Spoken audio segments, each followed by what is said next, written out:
Since the release of One Piece Chapter 1079, the question's been going around all over social media and YouTube, if you don't count YouTube as social media. Who is the strongest swordsman in the world, really? Shanks showed an immeasurably powerful Kamusari, or Divine Departure, and now people are really wondering, is Shanks actually stronger than Mihawk? If not, how strong is Mihawk? He must be insane. Now in this video we're not going to be taking sides, but we are going to discuss feats and let you guys decide for yourself with the facts who is actually the greatest swordsman in the world. After all, there's a lot of feats to go off for Mihawk, but only one for Shanks, so you ultimately need to decide. And let's be honest here. Mihawk, he very clearly holds the title greatest swordsman in the world, and it's debated, does that equate to strength? Well, it depends on how you look at it. If you look at it from Zoro's perspective, kinda. I mean, he lifts a ton of weights, and somehow it's supposed to make him stronger. But if you look at it from the perspective of swordsmanship as an art form, then no, it equals out to technique and talent. In this video, we're going to discuss the truth behind who's actually a better fighter slash swordsman. Ultimately, this is coming down to swordsmanship, Mihawk probably being better. But we do know that Mihawk also has haki, very strong haki. And as far as Shanks goes, he has the most insane haki that we have seen. And we'll definitely be discussing the few feats of Shanks that we do have. But before we get into that, my name is Richard, this is my wife Claire, and we're One Piece of a Dream. Let's go ahead and hop right into the strongest swordsman in the world. Wow, it definitely ain't me. You ever try putting a sword away sitting down? It's not that easy. Seriously, there is a lot to talk about. Let's start from the very beginning with both characters and work our way up. And we are not going to try to look at this from the perspective of, is Shanks stronger physically? Like, who would win in a punch fight? That's not nothing to do with it. We're talking power level, but with swordsmanship only, and how that might affect things. Who can do the better slice and dice, essentially? Who can slice the tomato faster? Better slice and dice? Yes. Who slices the tomato faster is he who wins and draws the first red splotch. What?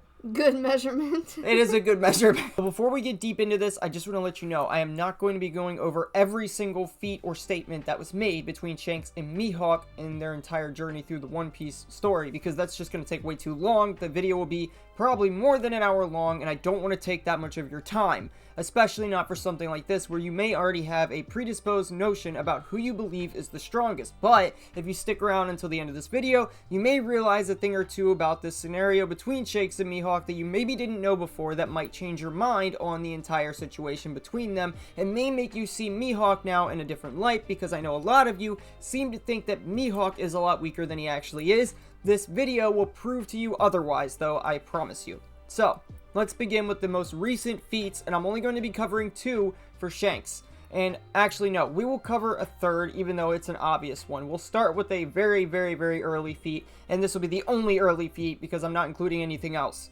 The only early feat I will be including is Shanks scaring away the Lord of the Coast with Conqueror's Haki. Yes, it was later retconned. Back then, it was just supposed to be the Will of Spirit, before Haki was then turned into what it is today, because Oda needed a way to A, show that characters are using it, B, provide a way to attack Logia types, because if he didn't, then Luffy would have to keep coming up with creative methods to attack them, and by Luffy I mean Oda, and Oda was writing himself into a corner, so Haki was a great escape, and honestly I give him credit for that. We also couldn't have regular shonen type battles because Haki didn't exist yet, and there was no great equalizer to be like, oh, I can punch you harder, therefore I win. It was, oh, I can hit you now because I just put water on my hands and you're no longer just a sand man, you're a normal man. Oh, you know, honestly, in a way, it doesn't really make much sense because you would think that much sand would absorb that little bit of water and it just wouldn't harden him. I like that idea. I thought it was nice. But it doesn't matter. Realisticness aside, this is One Piece. Nothing about One Piece is realistic. It's not meant to be. So don't take it as though it should be.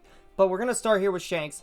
Obviously, all this proves is that Shanks has Conqueror's Haki. Very important, but really, we could probably assume the same for Mihawk. Considering they were rivals, I would really highly doubt that Mihawk wouldn't have Conqueror's Haki, only because we saw how Luffy without Conqueror's Haki, at least he had it, but not to the degree where it was advanced Conqueror's Haki like Kaido had, how well he fared before he actually unlocked advanced Conqueror's Haki, and then even went Gear 5th. So we're not gonna get too deep into that. It's probably safe to assume that Mihawk does have Conqueror's Haki though.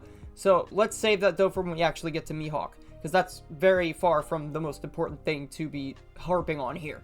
The most important stuff though to harp on was Shanks. Two things. The strength of his hockey.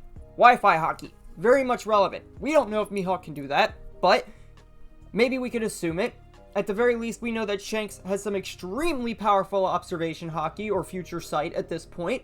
We know this because we saw how well it worked against Kid. He was able to predict like 10 seconds or more into the future when Kid was firing off all those railgun attacks in the future. It didn't even happen yet, but Kid did say he'd destroy all those ships in less than 10 seconds, and Shanks was able to see all of that. So we could probably safely assume it was at least 10 seconds into the future if Kid's words are to be taken literal. And Shanks then took Kid out in one shot with one divine departure, an attack he borrowed from Gold D. Roger, and guess what? He was his apprentice, so it's probably safe to assume that Shanks uses all of Gold D. Roger's attacks, and why wouldn't you? He is the best. He was the king of the pirates, so why wouldn't you steal from the best? The only one comparable was Whitebeard. So we're going to just go ahead and classify Shanks in his own tier because he's clearly stronger than all the other Yonko. If we take Kid and we look at his feats, he was able to tank Big Mom and Kaido's attacks, even though he's pretty much only like half a Yonko power. It did take Kid and Law both together to take out a Yonko that was slightly weaker than Kaido. Luffy did do it on his own, so he's probably stronger, but then again, Kaido was fighting a bunch of other people first, so we can't really go there. It doesn't really matter. End of story is that Luffy is definitely stronger than Kid and Law. Maybe together they could put up a fight, but let's be real here, Luffy is a Yonko, so he is Yonko level. As for Kid and Law, they are not Yonkos, but they do share a bounty of the exact same numbers. So we may be able to say at least Kid and Law are definitely not weak. And they should, theoretically, have been able to tank a Yonko level attack. However, Big Mom is very notorious for not taking things as seriously as she should because of her Yonko status going to her head and making her think that everybody's so much weaker than her that she could just crush them no problem. And she's really right about that. I mean, in a way. However, ego is a killer, and Big Mom and Kaido both had a lot of that. The only reason I'm bringing any of this up is because we have to take these levels and use them to try to gauge Shanks. And I believe that Shanks, although he is at Yonko, is probably somewhere in a level above those Yonko. He did stop Kaido from coming to Marineford after all, and Kaido has mad respect for Shanks. He was one of the 5 men that popped up when Kaido imagined the 5 men that he had respect for. Shanks, probably stronger than Kaido and Big Mom. Strongest creature in the world. Shanks, don't really know why he doesn't have a strongest epithet. He probably should if he's that powerful at this point. I don't believe Luffy would actually beat him. It may not be a very easy fight for Shanks, or maybe it would be. I don't know. It's hard to say. We haven't really seen him actually go all out. We don't know if that was actually a full-on attack, like all out or not. Yeah, all we know, been pretty stingy with Shanks' abilities. Yeah, all we know is that Kid couldn't handle it even with the help of Killer. Also is that it was Gold D. Roger's attack, which we saw used before against Odin. Odin tanked it. Odin went flying, but he did tank it. He didn't die or get knocked out. Kid, on the other hand, was knocked out by this attack. So we could make the comparison. Odin is probably stronger than Kid, and we also do have some evidence of this because Odin almost took down Kaido if it wasn't for Kaido's men cheating. Well, old woman cheating. Still, Trick. It was a dirty trick, but arguably with the themes of One Piece, it's probably safe to assume he may have surpassed Gold Roger at this point. But what is basically necessary to do is try to dissect it and realize if there is a level above Yonko. And for the sake of this video and argument, we are going to say that yes, there is. And as far as we know, he is the strongest character other than Mihawk in the entire series at this point. Before we move on to Mihawk, there's 2 things we must cover. First, Mihawk. He does not like to go all out against his opponents, whether they are weaker than him or not, and he could one-shot them or not. He enjoys the thrill of the hunt. But talking about Mihawk, there's something very important we need to go over, and that's when Mihawk is first introduced, when he states, "I wouldn't go all out to hunt a rabbit." We could probably take the fact that Mihawk said this as Mihawk doesn't necessarily like to go all out just because someone's weaker than him and he could one-shot them. He enjoys the thrill of the hunt. It's very important that we remember this because Mihawk does not enjoy one-shotting people. He is a very bored and lazy man. That being said, let's go ahead and hop into the most important feats that we have for Mihawk, and that is at Marineford, the war that confused everybody about what the top tiers of this series are actually capable of doing, and the feats will probably be retconned to be much greater in the future. But what we do have is several things done by Mihawk. 2 of them, though, are the ones that are important.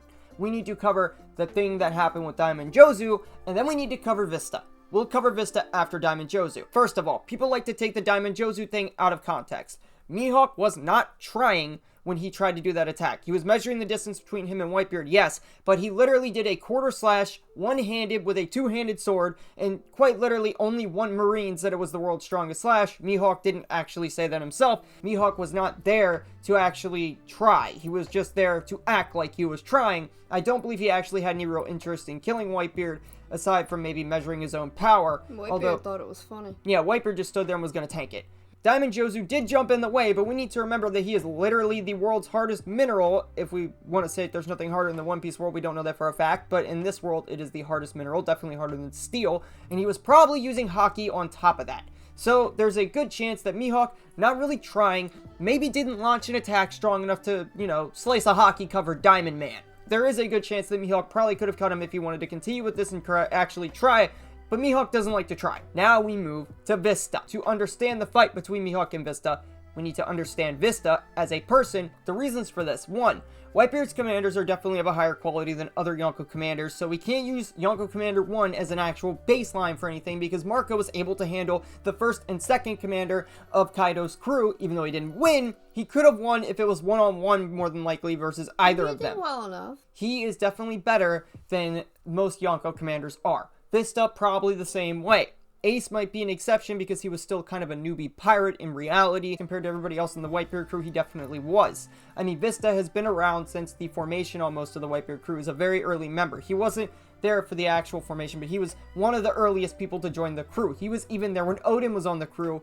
Odin being as strong as Kaido, arguably. He probably would have defeated Kaido had Kaido not cheated. So if Odin gave any kind of formal training to Vista, which is likely because they were both swordsmen, and Odin did have a thing for training people, remember the scabbards exist. Yes, this is headcanon, but it's also very likely headcanon, considering that Vista was a swordsman as well. So it's a possibility that Vista very well could have gained a lot of power from training with Odin. And on top of that, Vista has had many years of experience to practice and train on one of the most powerful pirate crews that ever existed. Whitebeard could have even trained him for all we know. I mean, 30 years with Whitebeard probably would allow you to have time to train with Pops. Let's be real. Now, we need to get into the battle between Mihawk and Vista, because Mihawk is still stronger than Vista. Mihawk was not trying against Vista, because Mihawk never actually tries. In fact, the attacks that Mihawk has used have not been on the level of what Whitebeard claimed occurred between Shanks and Mihawk, because Mihawk still did win that fight. That's how Mihawk gained the title. And we also need to remember, though, that this was a long time ago. Shanks and Mihawk have probably both grown way stronger. Oh, absolutely. Yes, Mihawk chases people around the Grand Line for fun. I guarantee you he hasn't just been sitting still all this time, not training at all, doing anything. Is he stronger now? Hard to say. They won't have a rematch because Shanks is missing his arm. Mihawk seems to think he is, and that it would be unfair to fight a handicapped man, but this could be him deflecting maybe to defend the title. But Shanks has no interest in this title. Shanks wants to be Pirate King now. He's going after the One Piece, and there's other goals in mind that we don't even know yet. Mihawk, definitely a lot stronger than we're giving him credit for, because look, why would he go all out against Vista? Nobody else there is actually a good swordsman. Vista is a renowned swordsman. He's got plenty of skill, but he isn't as good as Mihawk, so Mihawk isn't taking the fight seriously. Part of this fight is him concentrating on Luffy more than concentrating on Vista, because people kept getting in Mihawk's way. Mihawk did low diff another warlord. He low diffed Jinbei like it was nothing. Another weird fact you probably didn't know about Mihawk: before he was called Hawkeye, he was going to be called Mihawk the Clairvoyant. He's also got the epithet the Marine Hunter, much like Zoro had the Pirate Hunter epithet. And another interesting thing is that Mihawk has sailed the Grand Line by himself for such a long time. He's very close to Shanks in bounty. There's almost a 500 million berry difference, give or take. That's really saying a lot for a man who has no crew. Mihawk not having a crew, that just shows how scary he is. He could take out Marines like it was nothing. I guarantee you Mihawk would destroy an admiral.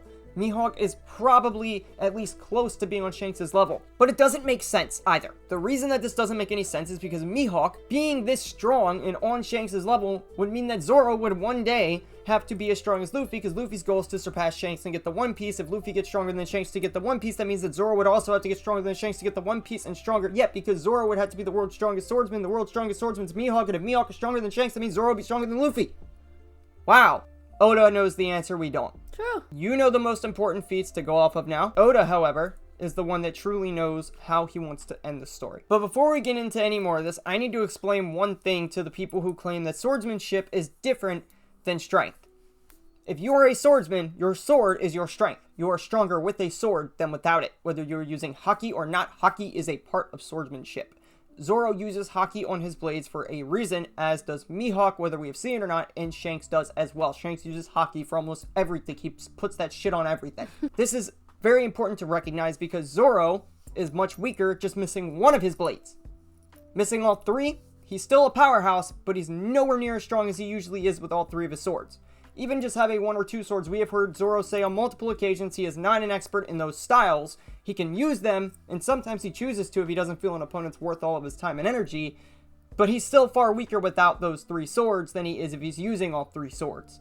So, Mihawk, probably the same way, much stronger with the sword. Shanks, probably the same way. Shanks is a swordsman and was a contender for world's best swordsman. Or strongest swordsman. Sorry, I gotta make sure I said the title right. Shanks is going to be far stronger with his swords than without them. Mihawk will be as well, just as Zoro is. He is a good baseline example, so for the moment, we have to concede Mihawk is technically stronger than Shanks as far as titles go. But remember, Mihawk refuses to fight him again, and if they had a rematch, there is a good chance Shanks would win. Let me know who you think would win that rematch down in the comments. Eventually, Oda will make it clear, but until then, that's all we got. Tell us what you think. Just don't be a jerk. Please don't be mean to each other in the comments. Anyway, that's all I got for you guys. Maybe check out this other video that's popping up on screen right now if you like this one. Oh, and Mihawk's toilet can be Shanks. What?